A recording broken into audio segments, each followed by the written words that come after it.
Welcome to Conversations here at Origin Story. I got my man Aaron, and today we're going to be discussing brand rebranding for a lot of us who are going into new worlds because, AI is going to change a lot of industries, and as well as Doge is going to fire a lot of people. So we're all going to be looking for new jobs, and we're going to talk about investing in yourself. Aaron, what's up? How are you doing? Good, man. I am happy to see you as always. Love the conversation we're going to dig into. Yeah, let's talk about that. Let's talk about brand. Why is that important for entrepreneurs or just professionals in general in today's climate, in today's age? I was just thinking, listening to kind of you open us up for the show here today, it's a conversation of change. Change. I've given a couple of speeches to some different business groups recently, and I have a talk track that change and managing change is in our job description as entrepreneurs, right? Change is inevitable. Change is scary. How do we help our teams with this? And so in the spirit of change, changing markets, changing worlds, I think investing into yourself, staying in front of this is really kind of the undertone today. That's where my head's at. Yeah, and especially, think about it. We know a lot about AI. I've spoken on AI. Howard, who's been in AI since the 80s, which to me shocks me. But there is a lot of change that's about to happen. I see it every day in my industry, and I see it with the people that I follow on Instagram and YouTube with, the new AI tool. Like right now, I just started using ChatGPT 4.5, and it's already telling me that some of my stuff that I did with AI agent is going to be outdated. So I'm like, just it itself, it's outdating itself. So how does that work for us? What do we need to be doing? Or what do you think we need to do so that we can be relevant in the marketplace? So when everything is changing, right, not a lot is static. So we have to continually find a way to make our noise, right? Okay. Find a way to stand out, to differentiate. And it not necessarily always I've got to rebuild something, I've got to start over, I've got to start something new. Sometimes it might just be elevating the great success we have and standing out in the crowd. So I think a big part of this is finding the differentiator in this swirling sea of noise and information and, competitive landscapes, right? Every business entrepreneur out there has a product or a service. And we want to go take that service and often say, well, what's a basic strategy? Let's get into social media, right? Let's get it out there. Let's start to advertise. Well, all right. Last a couple of exceptions to the rule. Most things aren't special. Most things aren't super unique, right? Most products aren't, something nobody's ever heard of before. Heck, I do a lot of advisory work, right? From an entrepreneurial standpoint, there's lots of advisors out there. So I think the question that get to, what you and I were chatting about earlier today is, well, how do we stand out? How do we create some signal, as Howard likes to say, through all the noise that's out there? How do we beat the algorithms to get out in front of the audience we want to be? It's true, yeah. And I think of you because you also have kind of changed. You were this entrepreneur known for your delivery company, the working with Walmart and doing what you were doing. Now you're advising, you're starting different businesses. How are you telling that story? How are you branding yourself or rebranding yourself? Well, I think it's the idea here that it starts with storytelling. Okay. Right? There's magic in storytelling. So what is special about me? And if I'm an advisor, I think to myself, what's the one thing that's different about me and my team and my advisory services compared to every other advisory services? There's lots of successful entrepreneurs out there that built, exited companies, sold companies. They do positionally what I do. I realize the difference is the DNA, right? The difference is actually me. Nobody can be me. Nobody has my story.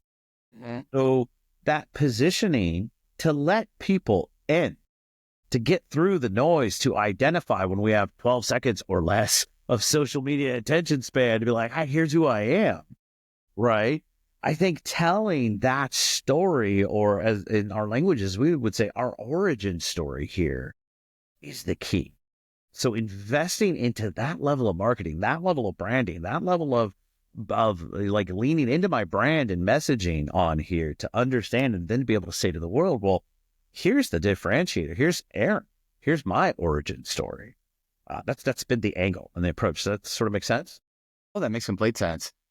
Is there anyone that you follow, whether it's social media or just entrepreneurs that you feel have done a really good job of that, telling their story, their origin story, just their story in general? Of course. Let's see. I mean, where do we even start?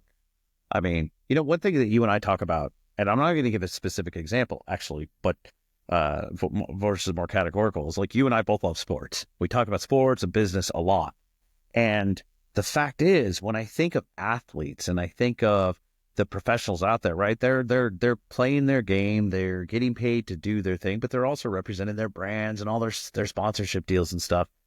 It's this area that I think does an amazing job telling the story, telling the origin story, right? We know where the player came from in his hometown. He's, grew up as a single mom, or he went to this university and he studied this. And like, I'm a Chargers fan, right? I'm a season ticket holder. And it's like, I know Justin Herbert, the quarterback, was the captain of his fishing club in high school. And people talk about that. And it's like a silly thing, but it's like, well, this is who he is. So he's like a nice guy. And like, we understand this. So it's just an example. I mean, we can go through lots of them. We can think of some great entrepreneurs out there. And I don't even want to give you an example. Like, we all have the examples in our head. And what is the differentiator? Why are they sticking out in our head? Oh, we know their story, right? We've seen their documentary. They've taken the time to invest into the media to tell the world their story. That's the differentiator. That's true. And I think about it because we're work with the NFL and we're pitching ideas for the draft, and it really is their story. We had a meeting, and I can share this. I mean, literally, it was like, who do you like the most from the combine and the Columbine? And it was like, what did you like? And why? And where do they come from? And it's all these little things about that individual player that's now hopefully going to get drafted, but they already are part of that origin story. And I think it's so cool when you get invested at an early start with a player and you get to see that rise. But it matters. It goes with anybody, celebrity. But it matters. It matters to performance. It matters to success. It matters on the field in this case, or in the boardroom in other cases, right? I just watched an interview of a player when he was meeting with the teams, and he says like 80% of their questions were about me. You a middle kid, what kind of school? When did you have your first job? What's your work ethic like? How's your relationship with your mother? Like, this is the origin story. It's our foundation. It tells who we are. Right. So an example here, I wrote a book, and we released it last year, almost a year ago. And the first chapter in that book tells the story of Aaron, the hustler entrepreneur in third grade. Like, welcome to chapter 1, right? Slinging candy in school till the school administration shut me down. Right. And so, but that tells you something. Okay. I'm reading this book. Who's this entrepreneur? Oh, this guy's been an entrepreneur his whole life. I already know something about at least where he's coming from. Right. And those that can relate. So I just think this matters. And again, it doesn't matter. Let me make the point. I don't want half of our audience to be like, well, I'm not relaunching something. I'm not starting something. This doesn't matter to me. That's not true at all. That's not true at all. It's noisier than ever. There's fewer people. I mean, we take for granted that our close circle may know our story, but one step removed, 2 steps removed, especially if we're trying to build something business-wise. No. I mean, so even if you need to elevate your existing brand, investing into our story, telling that differentiator, like, why do I want to work with Reko versus, the opportunity next door? That's going to be the difference. It's not our price.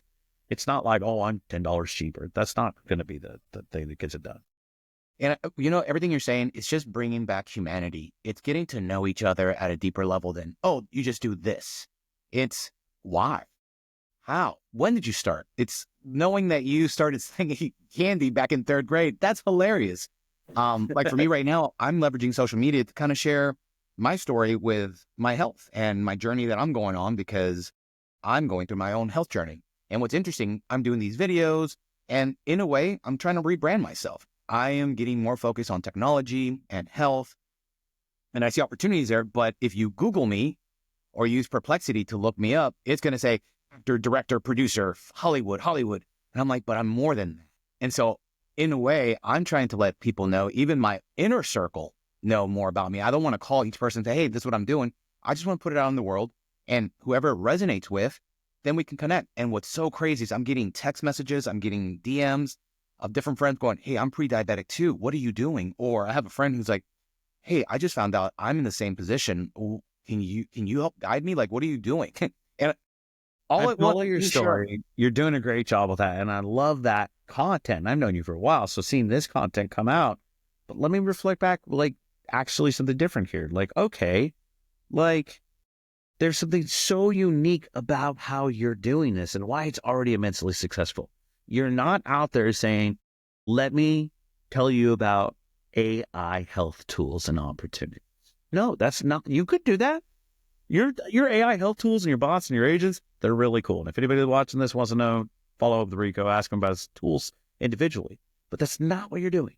You already said it. You're out there sharing your story. The Reko Moreno health journey just happens to be AI foundation. You know what I mean? Like, that's the difference. That's why people are reaching out to you. Like, you don't reach out to somebody you don't feel some degree of a connection with and be like, I'm pretty diabetic too, right? Right. No, I feel like a connection with that guy. Understand his story, his Yeah. origin story. That's powerful, man. Talking about that. Well, I want to kind of go into the like a rebrand thing, and I'll use myself for the example. I just said, if you look me up or you know me, you know that I work in Hollywood, that I work in advertising, that I work with these brands. What you probably don't know is that I'm trying to build my own brand, my own content. You know, I'm looking into working more with artificial intelligence. That's something I'm kind of moving into. I just see the opportunity. So I am thinking I need to kind of let the world know. It's like a rebrand. And I know a lot of people are probably dealing with the same thing. There's so much change happening. Artificial intelligence is going to be one of the biggest ones. And so industries will be shooken up. People will probably be losing jobs. So we have to find new ways to make a living. Doge is firing tons of people right now. So there's a lot of people now scrambling, trying to go, well, I'm 50 something years old. I've only done this one thing.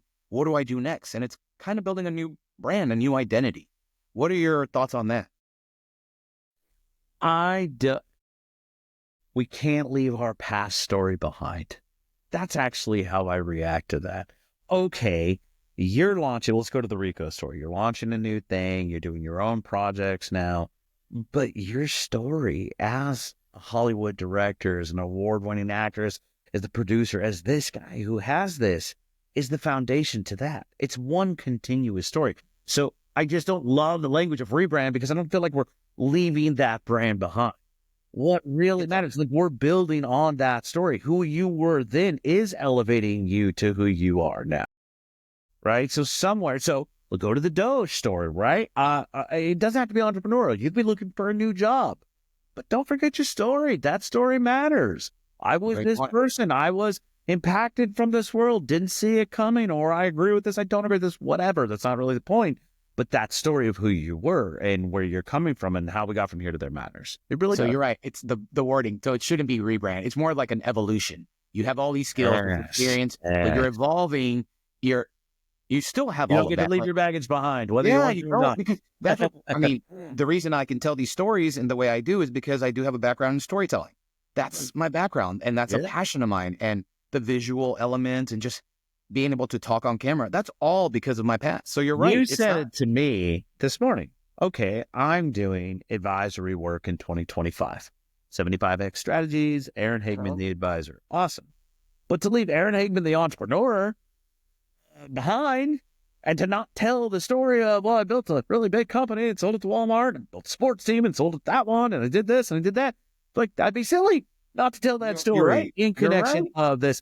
Is it who I am? No, I'm not a hands-on-the-wheel entrepreneur these days. I try not to be too much, at least, versus more working with entrepreneurs and helping them on their projects. But, like, you see where I'm going? I think you see where I'm going with that. Like, right? This No, connectivity, the longevity, the evolution, as you say, I think that's absolutely yeah, because I've seen a lot of things where like, oh, you got to rebrand yourself. You got to rebrand this. And I almost took that in and just like, oh, yeah, accept it until we just started talking right now. I'm I like, know. Yeah, right, right. wrong. That's completely wrong. You're right. It's not that. You have all that and more. It's just Yeah. you're just having a Just different because you have a direction. new product, a new service, heck, I'm crazy. Like, I have a new company tomorrow for something new. Doesn't disassociate from that. Heck, if anything, and we talk signal and noise, we want to get our signal through all this noise and algorithms, however you want to interpret that. Like, this is actually going, that individualized story is what's going to get us through to the audience that matters, I feel. Let's talk about your book. So you wrote a book. what made you want to do that, and how does that work for you? Like, what is the purpose of the book for you, Aaron? And then what is the outcome that you were wanting or that you want from the book? My book is 20th century social media. I mean, what? So I'm old school. I'm Gen X. So we did stuff on paper, right? No, it's this. My book is storytelling. What is the book? It is, hi, I did something cool. I've got a future in front of me. It's important to tell this story. Is it branding? Yes. Is it like, that's what it is. It's not a sales tool. I didn't write the book to go out and sell a bunch of books. I didn't write the book to get clients. Heck, I give my book to clients, right? So it was storytelling. It was letting people understand and connect at a broader level for the purposes of some of the other stuff that we would be doing these days. Investing, advising. Like, oh, Aaron's going to invest in this company. Who's Aaron? This book helps as much as you've made some great videos for me or with me together, right? I've got a few clips out there. Like, here's my buddy Aaron, the entrepreneur. That stuff helps. So that's all it is. That's all it is. 20th century marketing, old school stuff. I love it. And no, because I think there's still so much power in books. There's just so much power in that sharing knowledge. I'm listening to Steve Jobs' books, and I'm learning so much from his story. It's his story, like. My thought on here, I never really wanted it to write a book. It wasn't my goal, right? It was like a hesitation to lean into the ego on that. I didn't want to be egocentric in this way. And it's not a humble thing. I just didn't want to write a book, right? It was my team that's really good at this, and advisors and friends around me, and yourself and Marissa and some others. They're like, no, we got to invest in you. You got to tell that story, right? So it reminds me of a great movie that we both love with Paul Rudd and Jason Segel called I Love You, Man. I love you, man. I love that movie. I love you, man. We all love I Love You, Man. And shout out to Paul Rudd if you're watching this, and Jason Segel. There's the best part of that movie that I thought about for this conversation is in the movie, keep it short here, is Paul Rudd is a real estate agent. And he was scared. He was hesitant to invest into himself. So his buddy goes, I need to borrow $8,000 from you. What do you do with the $8,000 if you remember? He bought a bunch of billboards. And his business changed. But he didn't do much. He didn't rebrand him. He told a story as my crazy friend Pistol Pete, the real estate guy, and he put silly things around. Well, it immediately paid off. And it's like, well, in the movie, I remember for whatever reason, maybe because I liked the movie, or maybe because this lesson stuck, it was like $8,000. It was $8,000. Now, if I tell you, go spend $8,000, you're going to get this 6-figure return on your business, wouldn't you do it? Right? And we would do it if it was traditional advertising, but as entrepreneurs, humans, where we get stuck is investing in ourselves. Go, no, I'm worth it. My story is worth telling. Like, oh, Aaron built a cool business. Tell the story of the business. No, why don't we tell the story of Aaron? It took people to push me to do that, to realize, oh, well, no, this really matters. Like, why would I hire this director for my new movie versus 4 other directors? Well, I know that director's story. I know where they're coming from. I know that them growing up in a lower income, middle class, going to vibe with the movie I'm trying to make. I don't know what I just made up, but you understand, I think, where I'm going with that, right? Do you remember the movie Hustle and Flow? Yeah. I think it was written and directed by a white guy, but it's like a black movie. And the thing is, people hated on it until they found out his story. He actually grew up in a black neighborhood, knew that he knew that world so well. It's a good movie too, yeah. It has nothing to do with race. It has to do with where he grew up. He knew how to tell that story because he was there. And the movie's amazing. I just remember hearing some of the hoopla later. Oh, how dare this white guy make this movie? But he knew the culture. It doesn't matter. He was part of that culture. And so you're right. It's once you know his story, it's like, oh, okay, never mind. This is why you are great to do this project. What do you think people fear investing in themselves?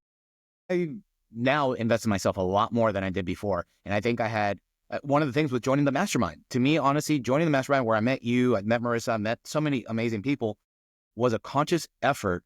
And I'll tell you, I'm gonna be very open. I made a lot of money that year because I was a face of Ford. So I booked a commercial for Ford, and I was the face of Latino Ford trucks. I was on billboards, I was on all these commercials, and so I was getting all this residual money. I'm like, oh goodness. But one of the things that I had noticed, because that was during the pandemic, is I already saw the shift in Hollywood, and I started seeing the shift in general. I started looking into the future and going, I don't know if I'm going to be in this industry forever. And I don't know how this industry is going to be. I miss my roots in entrepreneurship because I used to be an entrepreneur before I moved to Hollywood. And my thing is I have zero friends in that world now. All my friends were either actors, directors, or producers. I had siloed myself in such a small world that I didn't have people that I could talk business ideas. So when I heard about the group, I joined it. I invested in myself. And at first I was like, oh man, what am I doing here? But to be honest with you, it's one of the best things I did. Now we have this relationship. I have learned from you, for example, one of the biggest things I learned was be an owner, not an operator. And for those that don't know that, it's like when you run your own business, which I had done before, I was always the operator. If I stopped working, the business stopped working. What you had taught me was, no, you're the owner, not the operator. When you stop, the machine is still moving. And that was something that, as simple as it sounds, blew my mind.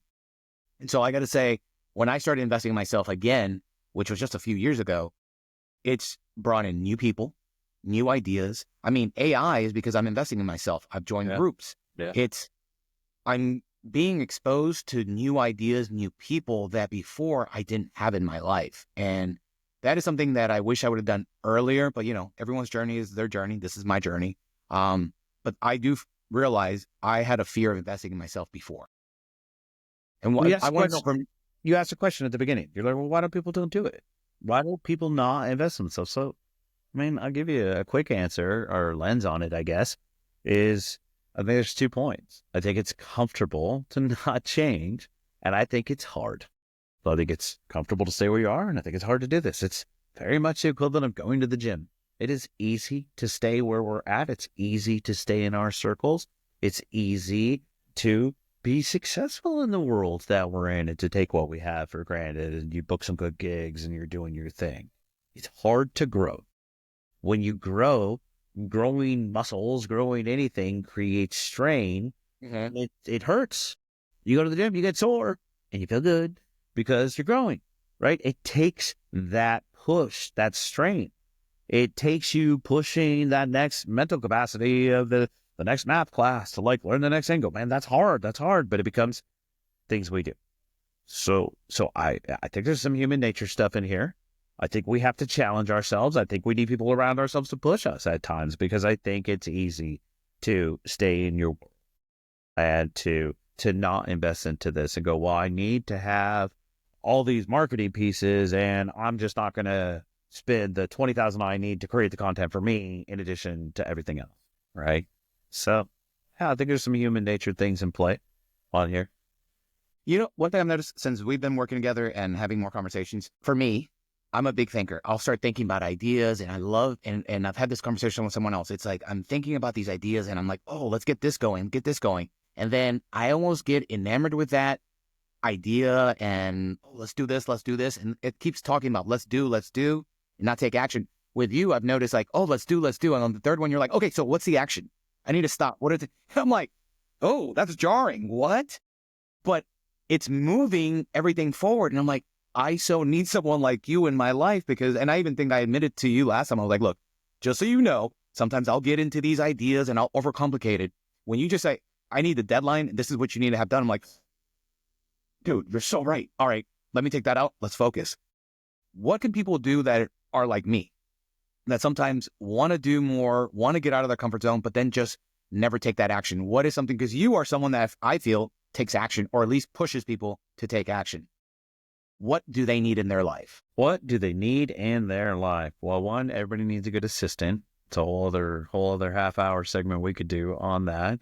But you need accountability posts, right? Like what you described as at least at a minimum of 2 people right there together, right? Mm-hmm. Ideating something. I'm like, well, what are we going to do with this, right? Even just in a casual sense, there's 2 people and we can create some accountability quickly with that. So it very much helps.